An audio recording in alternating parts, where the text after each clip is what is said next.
Breaking news చూస్తున్నాం. ఇవాళ ఉదయం 10 గంటలకు ఢిల్లీలోని ఇందిరాభవన్లో రాహుల్ గాంధీ కీలక ప్రెస్ మీట్ జరగనుంది.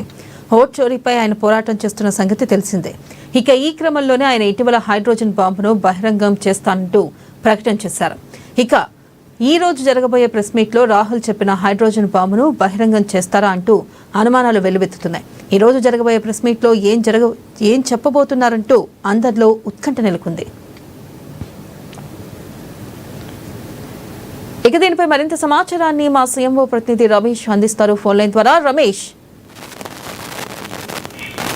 కాంగ్రెస్ పార్టీ జాతీయ నేత రాహుల్ గాంధీ ఈ రోజు ప్రెస్ మీట్ ఏర్పాటు చేయనున్నారు. వెన్నెల ముఖ్యంగా ఆ ఓట్ చోరీకి సంబంధించి ఓట్ చోరీ గద్దీ చోర్ అనే నినాదంతో బీజేపీకి వ్యతిరేకంగా అట్లాగే మోడీని గద్దె దిగాలంటూ కూడా ఆయన జాతీయ స్థాయిలో చర్చను లేవదీశారు. ముఖ్యంగా ఓటర్ల జాబితాకు సంబంధించి దొంగ ఓట్లు కానీ లేదా ఒకటి కంటే ఎక్కువ ఓట్లు ఇట్లా రకరకాల అవకతవకలకు సంబంధించి ఓటర్ల జాబితాను ఆధారాలతో సహా నిరూపించినటువంటి పరిస్థితి ఉంది. దాంతో పాటు పవర్ పాయింట్ ప్రజెంటేషన్ ద్వారా బీహార్కు సంబంధించిన ఓటర్ల జాబితా కానీ ఇతర రాష్ట్రాలకు సంబంధించినటువంటి ఓటర్ల జాబితాల్లో ఉన్నటువంటి అనేక అవకతవకలను ఆయన బయట పెట్టడం జరిగింది. ఈ నేపథ్యంలో ఎలక్షన్ కమిషన్ కూడా ఇటీవల తాజాగా ఓటర్ల జాబితాలో ఓటర్ ఫోటోతో పాటు ఇతర రకాలైనటువంటి ఐడెంటిటీకి సంబంధించినటువంటి విషయాలను నమోదు చేయాలని ఇప్పటికే నిర్ణయం తీసుకుంది. గతంలో కేవలం ఓటర్ల జాబితాలో పేర్లు మాత్రమే ఉండేది, అట్లాగే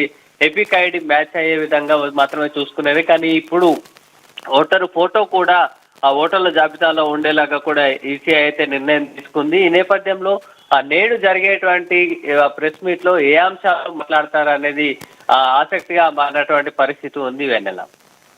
రైట్ రమేష్, థ్యాంక్ యూ.